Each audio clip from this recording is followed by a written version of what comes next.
Despite being the most expensive LEGO Harry Potter set of the summer 2021 lineup, this set does not have the most pieces, and is a prime example of why price per piece is not always an indicator of the actual price of a set. But this is the 76389 Hogwarts Chamber of Secrets with 1,176 pieces, retailing for $130 in the United States. It's got 11 minifigs and is part of the LEGO Harry Potter 20th anniversary lineup, so it does include a golden figure, and in this case, it's going to be Lord Voldemort. You can see other characters there, and we'll be taking a closer look at those very, very soon here. But the box art is quite beautiful, and this is a build that we've kind of seen very recently with the Great Hall included in there, and basically this is going to kind of start a new subline, or is part of a new subline. I don't know if it's really going to continue in 2022, but it does connect up with a few other Hogwarts sets that are releasing in the summer of 2021, which coincidentally I'll also have reviews on, so check those out on the end screen at the end of this video. But that's what this set is made to combine with. It doesn't really play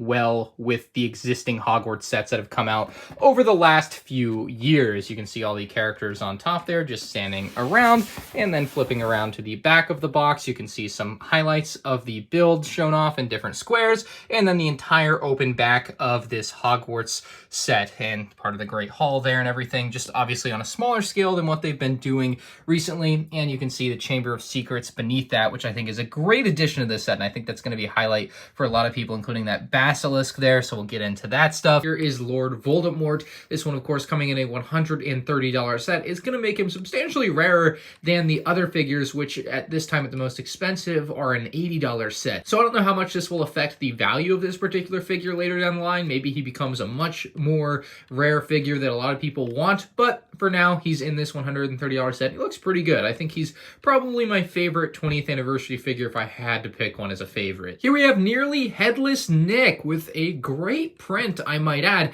and he is glow in the dark. That is why he is kind of a weird off-white color. I love that they've made him glow in the dark in this particular set.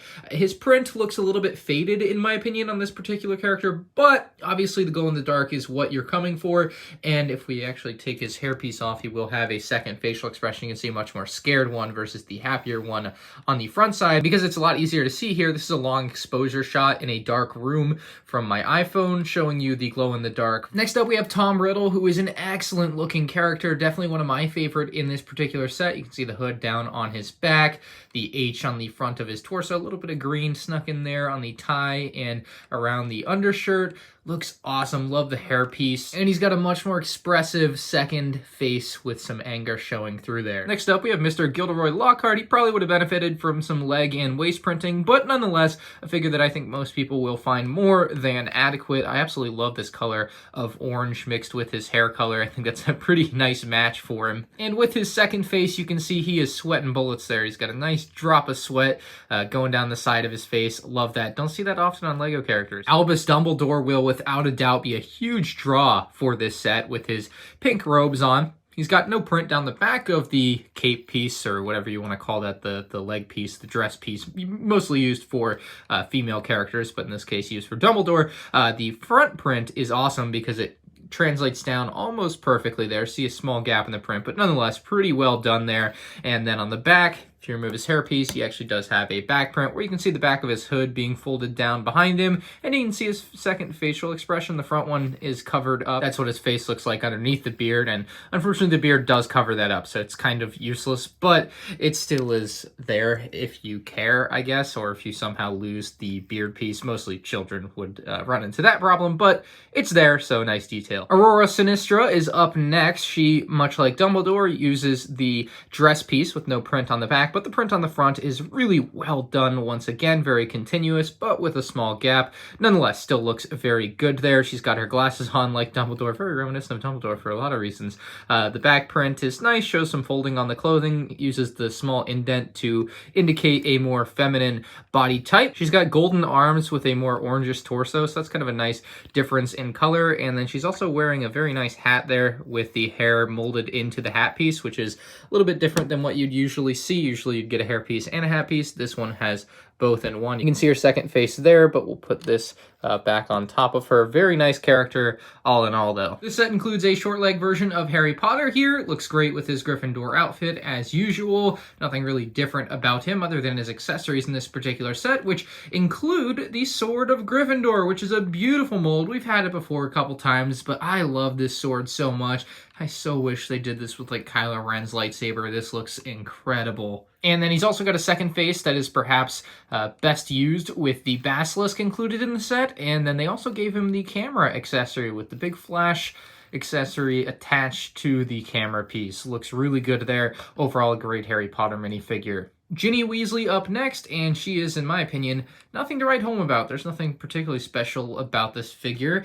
She does include a book accessory for what it's worth, so you get this little book here, which can be opened and is blank on the inside. So that's kind of all you get extra with Ginny. Two faces, though, which is pretty much to be expected at this point. This is Colin Creevey, kind of run-of-the-mill Gryffindor outfit, but he's a character that I don't think we've had before, and you can see two faces, one happy, one sad. I'm a pretty big fan of this Luna Lovegood minifigure. Obviously different outfit here, very long hairpiece. I always thought the gap at the back of this hairpiece was weird though. I mean, for example, with Ginny Weasley, you don't quite see a gap there. Kind of same thing for Dumbledore here, just not as big of a gap. I always found this big gap awkward and not very good looking, so that's just the way I think about it. She, of course, has two faces, a sad one and a happy one. And I nearly forgot to mention she gets this book, which has a little bit of a nice print on the inside with a cauldron and probably a little recipe for some type of potion. The final minifig in the set is Justin Finch Fletchley. Hopefully I got that right. Very long name there, but great outfit. Very similar to the Gryffindor one here. And overall, just a really good looking, happy character there. And I'm sure underneath there's going to be a much sadder face. What do you know? Very run-of-the-mill there. And then the final two characters, while not minifigures here, are these two blue pixies, and they look really good. I love the smile they've got. I think that they've done a good job capturing the detail of them, and I think the blue sparkle they kind of have is spectacular. You can see it there reflecting back in the light. Love the way that that looks. So overall, these characters are really nice and make a fine addition to this $130 set that adds a lot of value. The main vibe of a lot of these Harry Potter builds is dollhouse. That's kind of what they scream. Obviously more geared towards boys because it's Harry Potter, but still, they scream dollhouse. On the exterior, you have this displayable, very nice looking build of Hogwarts and the Great Hall and the Chamber of Secrets. That just kind of works. It's certainly not as good as previous versions of the Great Hall, namely 2018's. If you're just looking for a Great Hall, that's what you're going to want to buy. You're not going to want to buy this. You'll see the interior of the Great Hall is vastly superior on the older model if you're looking for a Great Hall build. But this kind of combines the Great Hall with so many other things and allows for a lot of modular movement of different sections of the build to be able to make Hogwarts kind of what you want in a much easier way with this particular scale of Hogwarts. Now, externally, they've gone with the sand green roofing, which I personally don't like or find to be as accurate as much as the gray roofing, but that is the color that they have gone with here, and it seems like they're going to be sticking with it for a little while at least. And then down below, you kind of have some rock work, which creates a base for which Hogwarts to stand on, and that's because that's where the Chamber of Secrets goes, and you actually even have like a little bit of water on the outside or something here. So not too much going on out front, but it does have a very nice look to it. You can see through all the windows and stuff, and nice fun stuff like that. But we do want to be taking a look at the interior here because that's where most of the fun features are going to be found. So we'll work our way from the top down. First up, we have an astronomy room, which has a very nice looking telescope pointed right into the wall there. You'll have to spin this out and around. It can spin around and do different things, and you can take a look at the stars and constellations. And speaking of constellations, one of the real high points of this set for a lot of people is this Bionicle constellation there. It's a nice Easter egg, something that obviously isn't actually in Harry Potter, but is something that's really cool for LEGO fans and specifically fans of Bionicle. So yeah, you can fit a figure up here, although just barely, as the back of her legs is kind of falling off the edge. So I don't know how much of a fan I am of that. You also have Hedwig perched up here. And like I said, this whole thing is modular, so every section of this is going to be removable in some way, which can make access to lower levels easier or just make playing with this specific level easier, depending on what you want to do. Now, the next section is a very small side section that kind of works well with the Hogwarts First Flying lesson set, and that is this right here. There's not much going on, but you do have this little bar on it that allows you to play with Ginny or whoever else you want to give the broom as if they are flying around Hogwarts. So it has a nice range of motion, even better when nothing's in the way there, but that's that. It's a very simple section, but I think adds a lot as far as playability goes for this set, and certainly gives it a nice bit to connect up with as far as the Hogwarts First Flying lesson set. It kind of all integrates there. Now, next up we have Gilderoy Lockhart's office, and his office right now, he's absent. He's busy in the classroom below, but he's got a lot of small sticker details there. You can see him flying on a broom. You've got another one of his hair pieces there. He's got a rather magnificent desk for being a Lego version of the desk. A sand blue chair can be found behind it, and even hidden behind that is a little chocolate frog, and then plenty of pictures of Gilderoy Lockhart on the wall behind him. So it's a small office, but it is a nice room nonetheless, and can be separately removed from the build just like everything else. Anyway, moving over is kind of the attic area of the Great Hall, which we'll move down to just in a moment. You've got another chocolate frog hidden up here. Lots of chocolate frogs in this set. Some potions, and dare I say that is to represent chess. And hidden behind this big Hogwarts flag is the sorting hat. So the sorting hat is included in the set. There isn't really a great place to put it, but it's there, so you can use it as you please. And like I said, everything's modular, so this can be removed on its own, or even the separate roofing panel areas can be removed on their own. And basically what you could really do with this, I mean, you're not going to remove this to play with it or anything, but you can add more onto the top and organize the building in a different way if you really want to. So that's what I think is so great about this whole new system for Hogwarts, is just how easily you can remove things and move things around. And it's also done in a way that it's not like loosely on there, so they don't just fall off all the time if you move the build, but can be easily taken off at your leisure. Moving down into the Great Hall, you will notice it's not too spacious. It's not so great in that way. It's kind of a fireplace. There's some candles that are supposed to be floating around, which gives it all a nice vibe of Hogwarts. We do have Dumbledore's Golden Owl Lectern, which looks really great as he stands above all the students there. Well, just the two of them that we currently have there at the very least.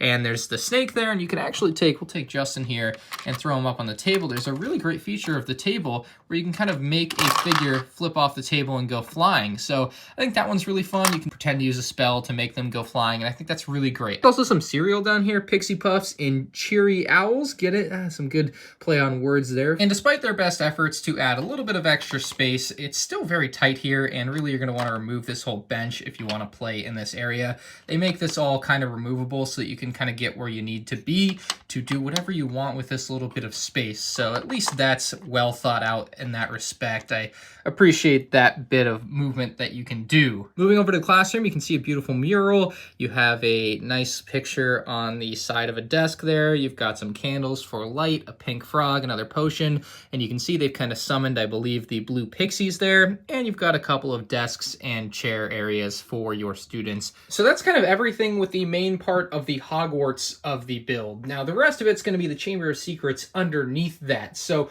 if we actually remove all these top sections, you can just play with the Chamber of Secrets to reenact that scene. And I think that's a really integral part of this whole build, is that all of this stuff is removable. And we'll actually just remove the Great Hall all in one fell swoop, including the bench there. So externally speaking, the Chamber of Secrets is not all that impressive. It's just some rock work, maybe a couple candles, but you actually do have the ability to separate all of these little sections, just like you could do with the bigger sections, really. You have the entryway into the Chamber of Secrets, which is the very nice circular door. You can see a bunch of these snakes there. Looks really good. I also love the arm system they have for this with a couple of joints on it, which can swing open and allow you to run characters through here and into the Chamber of Secrets. It also does retain a little bit of that Hogwarts look to it, which is maybe the only downside of when you separate it all up into the Chamber of Secrets. I mean, you could pull this off, I guess, but it's not really meant to be pulled off in the way that the other sections are. And you also notice an owl there and a couple more actually glow-in-the-dark pieces. So the exterior of the build also has some little sections that can be pulled out, namely on the right here. If we take off this particular rock, you'll actually notice it gives you a real good access to the slide, which when you have the normal Hogwarts sections up top, you don't. So they actually added in this removable rock piece, so you could actually access the slide. So you can slide Harry Potter down it, or really any other character, but Harry is the one that would make the most sense. But You can also attach this set with different play sets from the LEGO Harry Potter Summer 2021 line. So for example, if you have the Polyjuice Potion Mistake set, which otherwise the classroom would be here, right? Now you put this set on top and you actually open up one of these sinks here and get it to lift up and away. You can now drop Harry in from above and down the slide like so. So you kind of get a very nice difference of play features depending on the way you add and combine the sets together. I think that's a really charming part about this new Hogwarts lineup with different little sets and sections that give you different play features depending on what you're actually doing with them. This slide room doesn't really provide much else outside of some bones. Now, if you look to the right here, you've got the very large Lego face there, and this is kind of where you can have the Basilisk come in, and the Basilisk is a wonderful looking character here with the snake face. You can actually open up the mouth, kind of like the Lego dinosaurs. He's got all his teeth, love it, and then just a really menacing looking character for the Basilisk. It looks awesome. It can move in a lot of different ways. So many spinning joints for the head and the neck, and the rest of the body can all turn. It's just a generally very nice LEGO Basilisk, one that I think people will really enjoy the upgrade of. But you can actually have him come in through this back section if you really want by removing this whole rock piece. And you can actually come through the mouth there of the head, and while it's not the most glamorous fit, he does fit, so it's kind of fun in that way. But in removing these snake heads, I mean, you can recreate the whole idea that there's actually a corridor here. So we'll line these guys up, get the head lined up, and you can have the whole snake just running through here into the corridor. Now, it's not as good as what could have been, obviously, if you had more to it, but the idea is there, and I think most kids will be generally happy with it. And of course, you can then have Harry fighting the big old snake, and you can also bring in Ginny and Tom Riddle to fight over this book or something. That's kind of what I see on the back of the manual, so you can definitely get more out of this than you may think. The final and arguably most important part of this review is going to be showing this combined with the other Hogwarts sets. I mean, they made these sets all to go together, which is awesome. You have the advertising in the back of all the instruction manuals just showing the 3 sets, but you can also add in the Hogwarts First Flying lesson as part of your build as well. So you get this really great combination of sets where you can mix and match things and do so much with so many different rooms from Hogwarts. So I'm going to set this up and show you what it looks like all combined, because it's $130 if you're in on the big one. You may as well go in, honestly, the extra $90 on the other 3 sets, and all of a sudden you've got the Mega Hogwarts expansion playset. It's pretty insane. Like I said, adding things in is really easy. You just remove sections and then you'll re-add sections. So we'll take off the classroom and now we'll add in the Polyjuice Potion Mistake set. And while in my opinion it doesn't look as good externally with the Polyjuice Potion Mistake added in, it does add a lot with the bathroom sink play feature that gives you access to the slide. This was kind of the best combination I could come up with for this, and as you can tell with these sets, and it's hard to know right now if they'll actually make more that fit together with this scale of Hogwarts, there is a point at which it's kind of diminishing returns, and I can see why this one is left out of the advertising of combining the sets. I think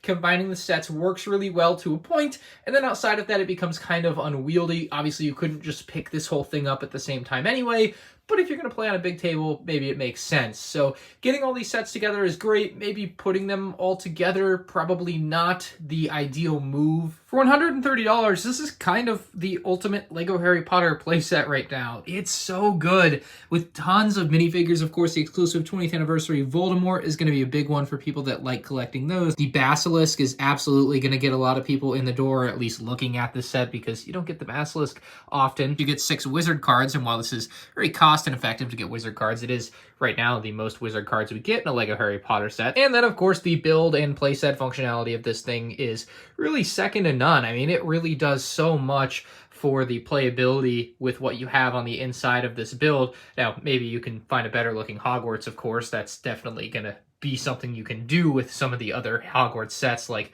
the Hogwarts, but this one does provide a fine enough display function with all the playability packed in. I think it's more than passable. So let me know what you guys think. This is a solid 9.5 out of 10 for me as far as LEGO Harry Potter goes. This is about as good as it may get for a playset.